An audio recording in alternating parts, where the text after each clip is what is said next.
Hi there, welcome back to the Mindset Check podcast. I'm your host, Misha McKittrick.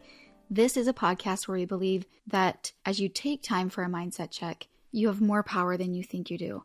And where we also believe that through your own intuition, your own access to your own heart, you have access to answers. Answers for the big things in life, the things that you need help with, the little subtle things that you need a little direction in. You have the ability to drop in and gain those answers. And it's not hard. It's not difficult. That's what we're going to talk about today. I'm so excited that you're here. We have a couple of announcements before we get started. Honestly, my Power Up course is starting. It's coming up. We begin next week. We begin week 1 next week, and it's a 9-week course. This is what one of my clients described it. It is nourishment that you've never had that you didn't know you could get. It is so good. And you will learn so many things that will be pivotal to the way that you live your life going forward. And I promise you that.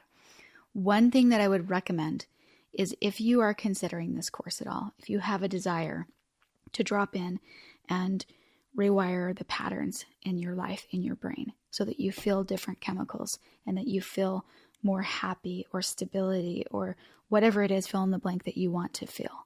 If you want to move into a place where you let go of the things that are getting in the way of your life and you want to move forward, this pattern allows you to step into creating whatever you want for your future, whatever you want for your life.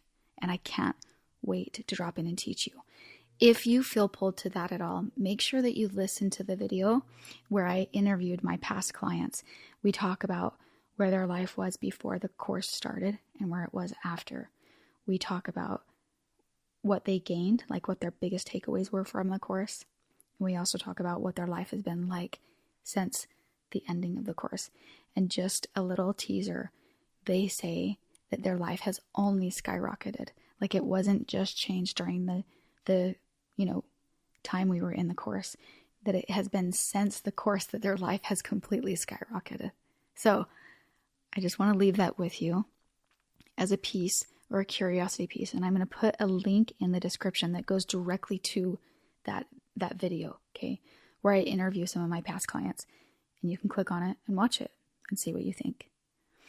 Okay, moving forward for today for the podcast. I'm so thrilled for you to be here. And we're talking about something that I think is pivotal when you learn to live your life by getting answers. Okay, it's pivotal. So we drop into that. Obviously, in season 1, if you haven't ever been with us before, we are reading from my journal from when I was 15 and pregnant. And we go through a lot of things in the past, almost 100 episodes worth. We go through a rocky relationship. My daughter passes away. We go through grief. We go through a huge story of forgiveness. And we go through looking for light in the darkness. We go through finding joy in the struggle. And it is such a great, it's been a great ride. It's so fun. And so now we're at a point where I have finally made the decision to go forward and get a divorce. And that's what we're jumping into today. I'm so happy that you're here. Let's get started. August 21st, 1995. Tomorrow I have court for Jesse and I's divorce. I hope everything goes well. Jesse is brokenhearted. Well, at least he acts that way to me. The only reason I believe him is because he apologizes. He lets me know how much he hurts. But yet, he's not asking for me back, which I am very happy about. Because that would just cause more stress. I hurt when I think of the past. And that I just kind of let everything happen. And that I was walked all over by some man that totally took advantage of everything I could give him.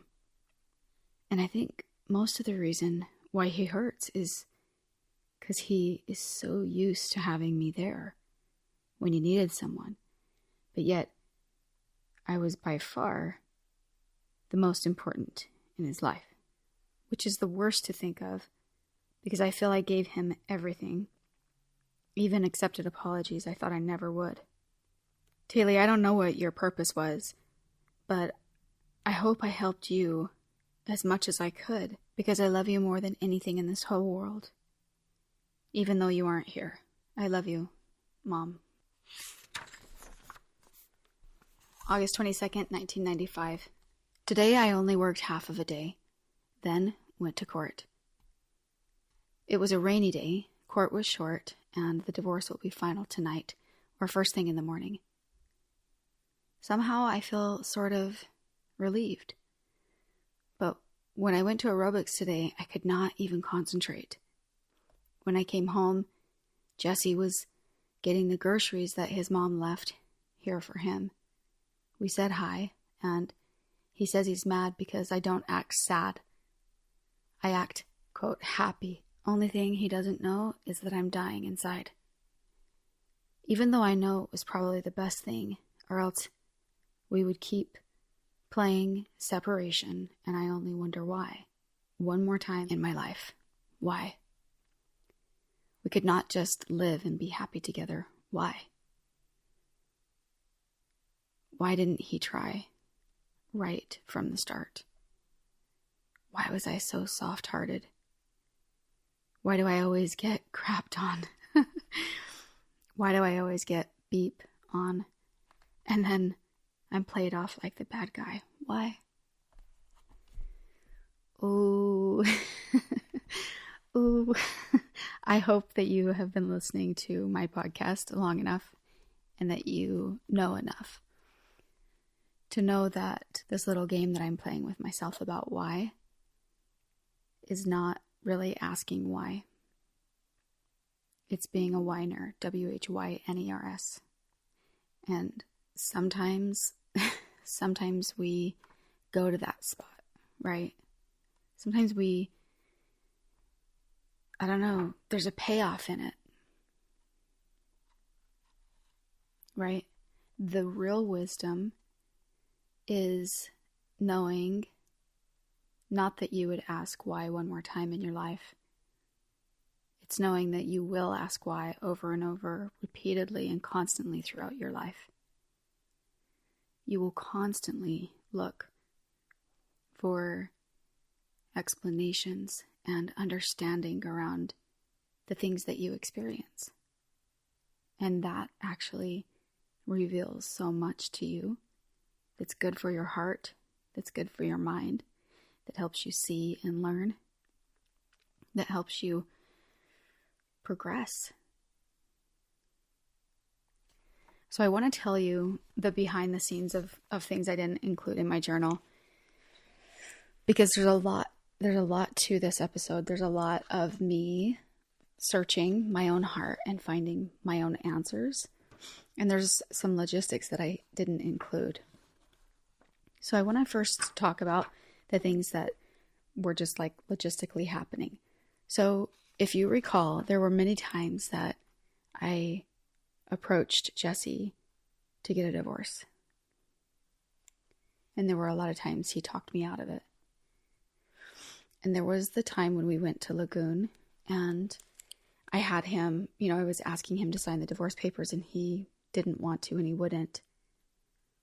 And so we made an agreement. I said, listen, if you go ahead and sign these, I promise I won't turn them in.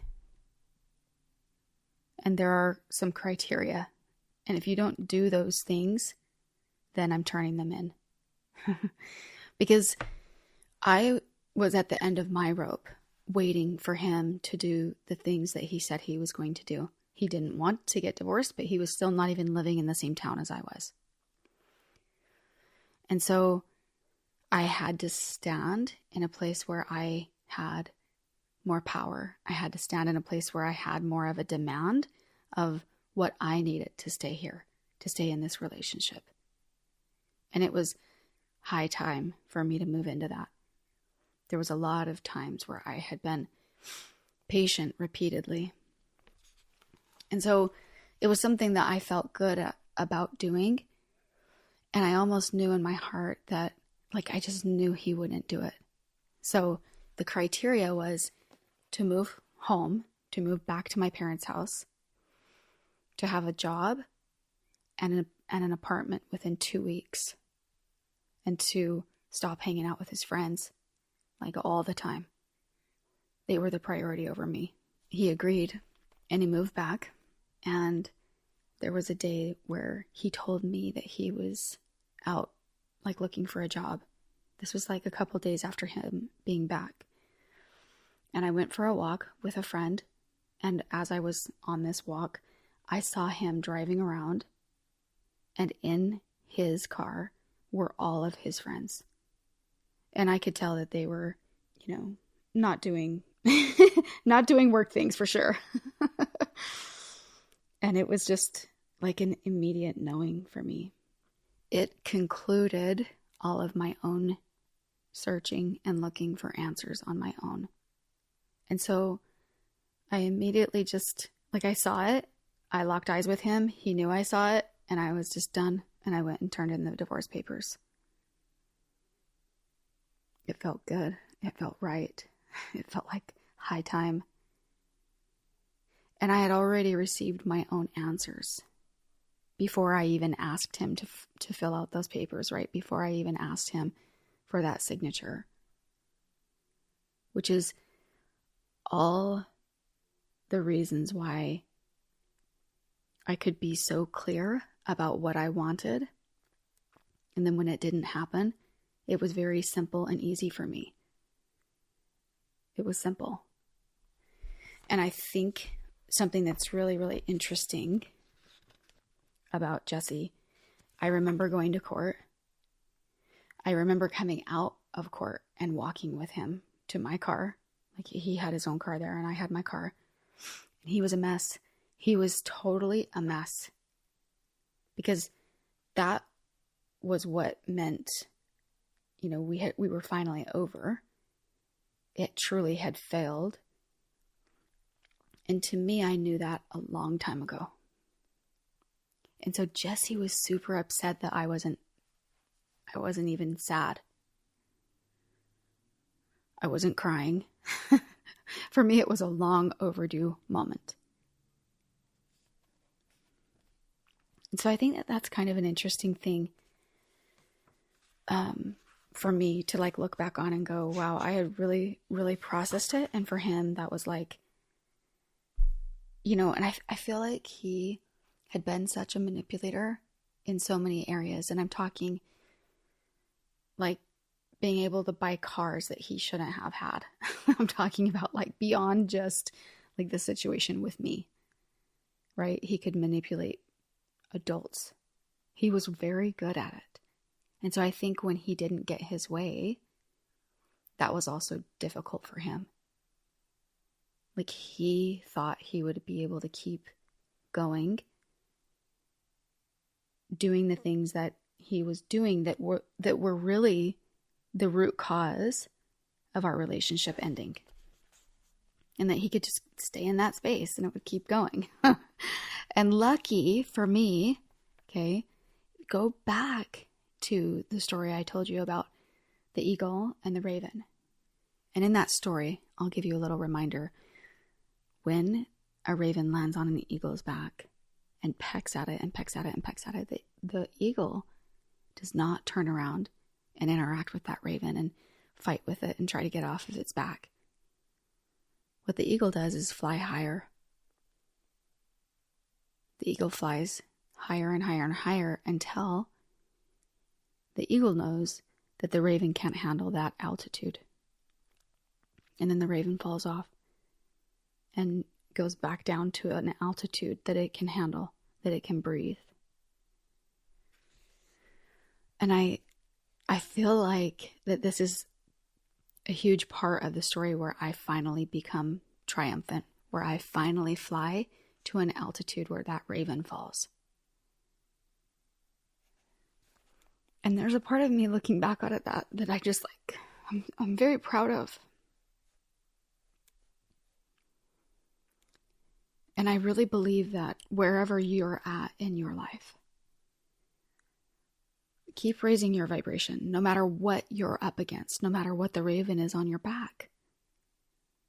keep flying higher. Don't spend your energy turning around and interacting with that raven. Fly higher, fly higher, fly higher. There was a lot in this element that also, I didn't get tripped over being sad about, because who Jesse was continually being revealed to me. His relationship to sex and what he thought that was, and the places where he thought that it was a violation of our relationship. But to him, it's like he had holes in his brain. It didn't make sense to me, because it was such an easy thing for him to interact with many, many women. It was like a handshake. That's what it meant to him. Where it hurt me. And it was really clear that it wasn't about me anymore. It was clear to me that it was what he was choosing. And I think that sort of made it a little bit easier for me. I love the quote that says, "Bravery is leaving a toxic relationship and knowing that you deserve better." So, knowing that you are, will, am better, right? All of the things. And when we change, we no longer fit sometimes in circumstances that we used to fit in. And it was really clear to me that Jesse and I no longer wanted the same things. And it's difficult for me to look back and think, did we ever? Did we ever? And I just knew that for sure at that moment we didn't. And there's a story about brakes in a car that helps us think about our point of view that I want to share with you. So once in a physics class, the teacher asked the students, "Why do we have brakes in our car?" A student got up and replied, "Sir, to stop the car." Another student replied, "To reduce and control the speed of the car." And another one said, "To avoid collision." Soon all the students began to give a similar answer. And the teacher decided to answer the question himself. He said, "I appreciate all of your answers, although I look at it this way. The brakes in the car enable us to make it run faster." Listening to this, there was deep silence in the class because no one had imagined this answer. The teacher continued, "For a moment, let's assume our car has no brakes. Then how fast are we ready to drive our car? It's the brakes in the car that give us the courage to drive the car faster and reach our destination." All the students got confused. They never thought about it this way, about the brakes in the car. The teacher smiled and continued, "Similarly, there are many such brakes in our life, which stop us or restrict our movement. Our parents, teachers, friends ask us about the direction we want to follow, our progress, or our decisions in life. We tend to view their questions or difficult situations as brakes that impede our pace. But what if we see them as our supporter or catalyst that enables us to take risks while ensuring that we protect ourselves? Because sometimes we have to stop or even step back so that we can take a giant leap. It's because of such questions or situations that we're able to reach where we are today. Without these brakes, we would slip, lose direction, or be victim to an unfortunate accident. Therefore, we need to understand brakes in our life are not meant to push us back or to bind us, but to help us move forward faster than before so that we can reach our destination quickly and safely. Should we view our brakes as a hindrance to our life, or should we see them as something we can be grateful for? I love that story. I love the idea that sometimes we're taking steps forward and we take steps back, and we take steps forward and we take steps back. And so often the steps that we think we're taking backwards are actually the steps that allow us to take those giant leaps. And that's a little bit how I look at this divorce for me. I was really stalled. and I needed to move forward. And putting the brakes there on that, what felt like my life, allowed my life to open up in a totally different way. And sometimes our trials, the difficult situations in life, it feels like that. And when you're putting the brakes on, it hurts. It's difficult. But try to envision yourself allowing yourself to leap, allowing yourself to drive faster, allowing yourself to open up a whole nother part of life that was never there for you before. Change is always scary, especially when you don't know what's coming next. And sometimes we find ourselves clinging to the unwanted because it's familiar and known to you, and we can find ourselves staying there for far too long than we should. To make sure that doesn't happen, we have to consciously decide what's coming next. Let in instead of letting go. Rather than pushing away the unwanted, invite the wanted. Right? Move to something else. Move away from it and try to see what you can't see. And I love this quote, and I don't know if it applies to you. I'm sure at some point in your life you've had a relationship that wasn't great. But I love this one. It says, relationships are like glass. Sometimes it's better to leave them broken than to hurt yourself trying to put them back together. I'm all for sticking it out in relationships. I've been married to the man I'm currently married to for 23 years. For 23 years, I've been married to the same guy. But the first guy wasn't right. He wasn't the one. There's a really big difference between relationships taking work, and I love to tell my kids, a great marriage isn't a great marriage because they don't have problems. A great marriage is a great marriage because of the way they work through their problems. I believe that wholeheartedly. But there's a difference between doing the work that's needed and working yourself to the ground. Doing the work that's needed when you're the only one that's doing the work. And trust me, in my course, a lot of the people that do my course, they find out that the way that they're being, when they shift that, it shifts it for the people around them too. So there's a large element of that also in our life. Our being influences other people. That's a huge part of the conversation, right? Who's to say that Jesse couldn't change because I didn't truly hold space for him? That's like I don't know. It feels like that would have been impossible at the time, but it was also something that I was like not even aware of at that time.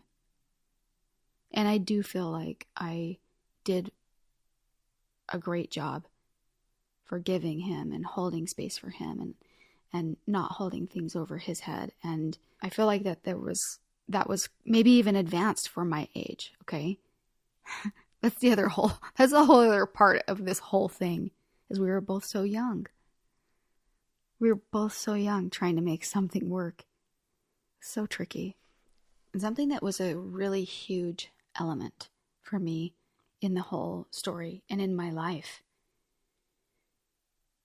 was getting answers, right? And feeling the confirmation of what I was doing in my heart, in my soul, of like really knowing that I felt like I was doing the right thing.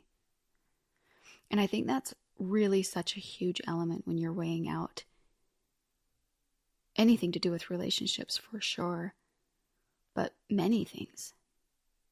Where you live, things about your kids, how you can step in, how you can help, how you can, should you go this way or that way?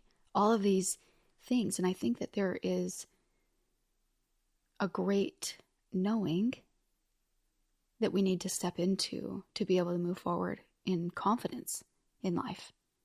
And for me, big answers are always done through prayer. And I love the saying that says, He gives you the answers you would give yourself if you knew the things that He knew. And I find a lot of comfort in that. And so this was the first time in my life that I really sought for like a really huge answer. and like wanted to make sure I was making sure 100,000% that I was getting this right. And there's a section in my journal that I didn't use in one of the episodes because it didn't really apply topic-wise from August 13th, where I talked about finding those answers. And I want to talk to you about the formula I used and what I've learned since then so that you can gain answers for your life as well. And so that you can know that dropping into intuition and opening up to divine answers in your life is very accessible. We can complicate it. And I want to talk you through that. So when I was really in this process and I was learning, I was seeking scriptures, and I found and I learned through scripture. And this is like very personal to me, but I feel like we need to talk about these things. We need to know, okay? And even outside of divine instruction, okay, and what you believe might be divine, there are ways through heart coherence being able to drop in and gain intuition. Okay, so I'm going to talk to you about two different ways. And I'll also talk to you about how I think that those two are connected. And then you can figure out on your own what you think. Okay? And for me, when I was young, I went to the scriptures. I still do. But I went to this, and I found that when you pray about something and you continually have what's called a stupor of thought, where it's, really jumbled towards something, then pray for maybe the opposite and see how that feels, if it feels clear. Because the stupor of thought is an answer. It's helping you see that it's not clear. That's not a clear path. And so for me, and I love this quote. It says, if it isn't a clear yes, then it's a no. Okay? So let that guide you as you're moving forward. And maybe you feel like, well, I've never been able to get answers like that. We're going to talk about that. We're going to talk about it. But I wanted just to drop in and give you confidence that this is something that's totally possible. It's totally possible. And in my heart, that is what that experience directed me. And I wrote in my journal on April 13th, it's not supposed to happen. Not now anyway. So I already knew before the whole episode with asking him to sign the divorce papers and giving him the criteria, if this, if that, I knew that was for him. I had received my answer. I knew the way that it was going to go. So when I saw him out with his friends, I was almost like not even mad about it. I was like, well, there we go. Okay, time to turn him in. It felt like such a relief to me because I was finally able to move into what I knew was right. And so now I want to talk to you a little bit about the science, okay? Because this is really, really cool. So I'm doing a lot with heart math and becoming a registered heart math technician through the Heart Math Institute, okay? And it is great work. And so many of the things that I'm learning there, I will be teaching in my courses. And I'm sure that, you'll get bits and pieces through the podcast as well. And learning heart coherence is vital for our living. It's vital. And I'm going to tell you a little bit of a description about what that is before I move into how you get answers through that arena, okay? Heart coherence is a state in your body that can be measured, okay? They measure it by using an algorithm and using 3 different things inside of your heart. And those things are respiration, heart rate variability, and blood pressure rhythm. And there's more to know about that, but I just kind of wanted to give that much information to you to help you know that it's measurable and it's something that they can read your state. And once you learn how to drop into heart coherence, you can feel your state. You can feel if you're there. And here are the benefits, okay? When we're not in heart coherence and when we're not experiencing heart coherence on a regular basis, our heart rates can be irregular. They can be erratic and disordered. And then those patterns signal the neural makeup of our body. And our heart is giving all of these messages to our brain. Okay? And those messages, when we're not coherent, it's limiting our ability to think clearly, to remember, to learn, to reason, to make effective decisions. And when we learn heart coherence, we learn how to have our heart experience steady rhythms, peaceful rhythms, and you drop into this state, okay? And just so you know, heart coherence can be achieved in meditation. It can be achieved with your eyes closed. And once you learn how to do it, it can be achieved with your eyes open. It's so good.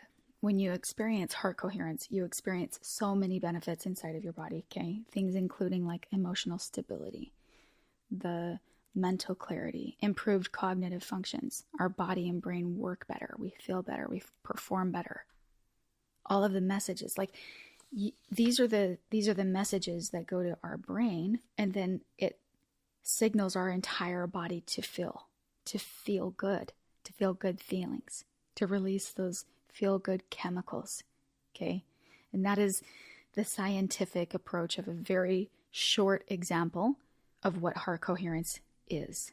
Okay. And the HeartMath Institute has done over 30 years of research, okay, around heart coherence and all of the benefits that come.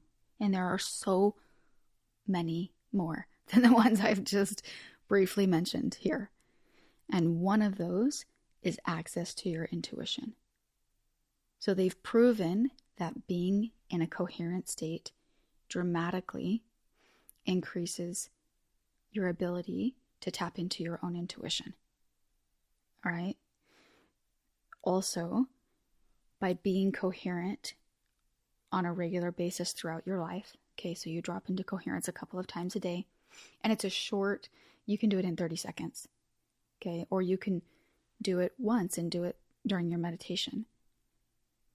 And experiencing heart coherence on a regular basis also affects those levels, okay? You don't necessarily need to be in heart coherence for your intuition to be dramatically increased, though it is. And HeartMath has taught us how to use a certain technique, right? When we drop into heart coherence, when you learn heart coherence, and it's not hard, you can start practicing on your own and really just taking deep breaths and trying to feel feelings of the heart, right? There's also an app called Inner Balance where you can use your finger and you can put your finger over the camera and it can read your state, whether you're in coherence or not. So there's ways that you can do it, and I want to make that super accessible to you. I would love to personally walk you through it. And sometimes I think when, through everything that I've experienced around this so far, when you have a coach, you can get there easier, you get there faster. But I want it to be accessible for you. So, put it on your list to do my course, and we know that it's coming up, right? It's right around the corner, so sign up. Come and join us and learn this, because when you learn the intelligence of your heart, you unlock so many things in your life. But either way, it's accessible to you. And this technique that they have taught us about finding your intuition while you're in this state, okay, scientifically, right? And remember, I'm gonna marry the two in just a minute. But when you drop into that coherent state and you learn how to listen, and you allow what is supposed to come to you, there's a lot of power in that. Okay. And when HeartMath teaches it, they don't talk about like answers from God. Okay. They just say answers, which I think is great because they're using science to show you that you have access to your heart. You have access to your intuition, and wherever you think that's coming from is really okay. For me, my belief is that our spirit exists and resides in our heart, right? That's like it's like an access point for us. And the more that we drop in and that we feel those heart feelings, right? Care, gratitude, love, appreciation. When you drop in and you feel those feelings and you slow down your breath and you are in your heart, the only thing that that does is enhance whatever way you've been taught to get answers. Okay? If you're approaching it that way, if you've never been able to get answers, that can help you drop into getting answers. So however it makes sense to you in your mind is okay. But to me, if we were able to be more connected to our spirit, it naturally makes sense that we would be able to have more clear access to answers that come from a divine source. It just makes more sense to me. So I love going back to what I was starting to experiment with as a girl and how important it was for me to seek answers for the really big things in life. You know what's really cool too? That my husband and I, my husband Jake, okay, the guy I've been married to for a really long time, when we are praying for something really big in our life, what we do is we both go separately and get our answers, and then we come together when we have our answer and we compare notes. And never once has the answer that we've received been wrong. Like it's never that I've been getting something different than he was. Like when we've been deciding like what to do about major things in our life, where to move, or, you know, different types of things. We might be inspired differently, okay? But there's never a contrary. And for me, when we're making big decisions for our family, that for me is only another level of confirmation. So try it if you like that. But I love that. So to me, I'm like, oh, I just love how heart coherence and the research that HeartMath is doing clears the way to be able just to talk about it in a normal way, right? Get your answers. They're accessible for you. Your heart has power. And when you drop into that power, you have more access. You have more access to answer and help you figure out the things that you need to figure out in life, to be able to make your path more clear, to be able to know where you need to put the brakes so you can take a leap. So I hope that you see that through seeking for answers, okay, and accessing the power of your heart, you have more power than you think you do. If this podcast was helpful for you today, I would love it if you share it with a friend, share it with family members, share it with people who you know are struggling to get their own answers right now. Also, just a reminder to please rate and review the podcast. It really does so much for me, and I appreciate spending this time with you, and I would love for this podcast to be recommended to more people so that it can grow and help other people, you know, gain more power in their life through things like finding answers, right? Finding answers to the big things that they have access to, that maybe they don't know and they're not thinking about, right? They've never been taught really how to seek for that. The podcast is getting ready to shift into a different season. And so if you have any questions around this season, I would love for you to submit them, DM me, ask whatever you want, and we will do an episode where you get to ask any questions that you have. And there is a little bit more coming to the story. I just want to make sure that I put that out, because sometimes when I end up talking to people and they have questions and I go, oh yeah, like I totally didn't even really remember or think to go over that. So if you have them, submit them. I would love to sort of wrap that up. And any ideas that you have for the upcoming season. I'm still kind of working out the kinks of what that's going to look like. It will be similar. I mean, it's my friend Misha, and it's always around, you know, you gaining the power and figuring out that you do have more power than you think you do. So yes, share, rate, review, and submit all of your questions, inquiries, curiosities.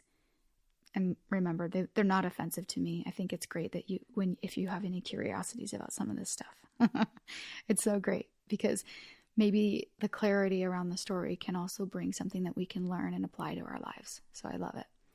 Okay. Also, don't forget, make sure that you get registered to check out my challenge and the coaching, and I would love to drop in and teach you more about heart coherence, like what we learned today. So if you are interested and that feels like it's calling to you, if you're feeling pulled to it, let's do it. Get signed up for my 9-week coaching course. You will have incredible transformations. You will have breakthroughs. When you drop in and you're willing to do the work, I can guarantee that. Thank you so much for hanging out with us today. I want to leave you with one last quote before we go. This quote is by Marianne Williamson. She says, "We do not heal the past by dwelling there. We heal the past by living fully in the present." Until next time, my friend.